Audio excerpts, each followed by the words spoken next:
Class 10 अध्याय 3, ठीक है, जिसका नाम का दिया है दो चर वाला रैखिक समीकरण।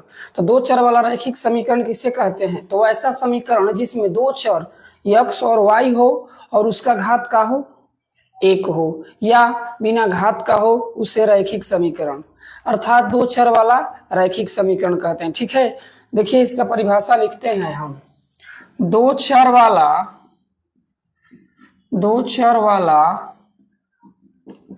रैखिक समीकरण, दो चर वाला रैखिक समीकरण किसे कहते हैं? तो वैसा समीकरण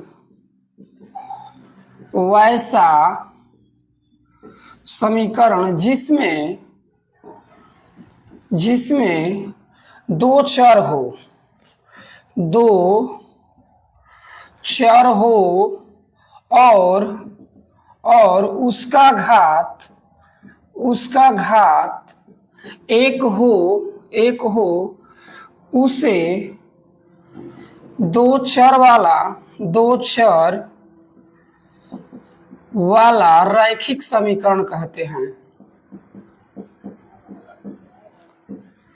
रैखिक समीकरण कहते हैं। ठीक है, दो चर वाला रैखिक समीकरण किसे कहते हैं?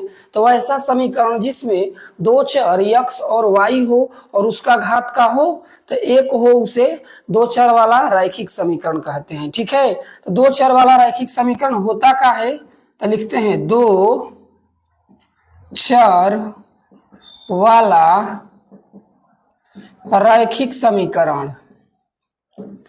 दो चर वाला रैखिक समीकरण क्या होता है? तो यही होता है ax plus bx plus c बराबर 0। इसी को क्या बोलेंगे? दो चर वाला रैखिक समीकरण। ठीक है, देखिए इसी पर बनता है, या मैं इसको लिख सकते हैं हम लोग a1x plus b1y plus c1 बराबर 0, या इसी को लिख सकते हैं a2x plus b2y plus c2 बराबर 0। देखिए इसका 3 गो कंडीशन होता है। पहला में होता है a1 बटा a2 बराबर नहीं है b1 बटा b2, तो a1 बटा a2 बराबर नहीं है b1 बटा b2। इसका लिख देंगे आप लोग प्रतिच्छेद करती रेखाएं।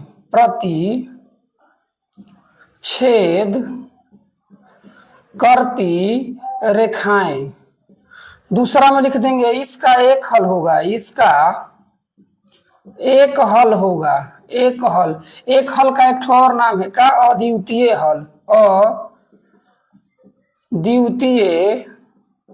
हल है। ठीक है, तीसरा में लिख देंगे युग्म संगत है। युग्म का है तो संगत है। ठीक है, चलिए इतना पहले उतार लीजिए, एक बराबर समझाते हैं। दो चर वाला रैखिक समीकरण किसे कहते हैं?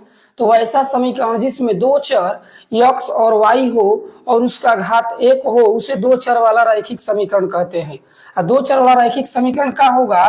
तो ax प्लस by, यहाँ by रहेगा, ax plus by plus c बराबर 0। ठीक है, उतारिए। दूसरा क्या होता है? तो यही होता है a1 बटा a2 बराबर b1 बटा b2 और नॉट इक्वल टू c1 बटा c2। तो इसका 3 गो हल लिखेंगे हम लोग। पहला में लिखेंगे का रेखाएं समांतर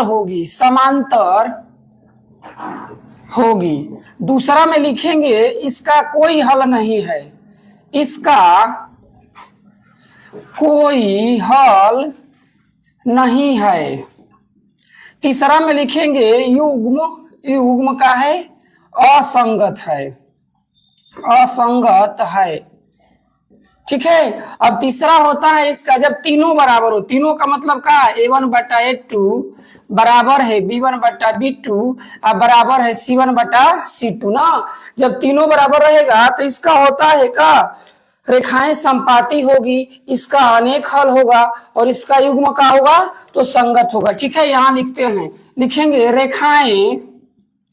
रेखाएं संपाती होगी। संपाती का मतलब होता है ना, ये वो रेखा है, इस पर भी का दूसरे रेखा जाए, इसका मतलब होता है संपाती। और दूसरा में लिख देंगे इसका अनेक हल है, इसका अनेक हल है।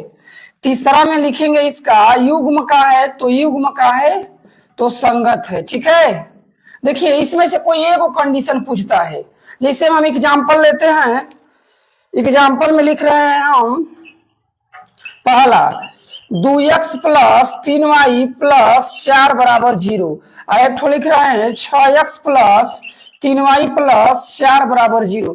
रेखा के बारे में बताएं, कौन सी रेखा होगी, कौन सी रेखा होगी। कोई एगो पूछेगा ना, तो रेखा के बारे में पूछेगा, ना तो हल के बारे में पूछेगा, ना तो युग्म के बारे में पूछेगा।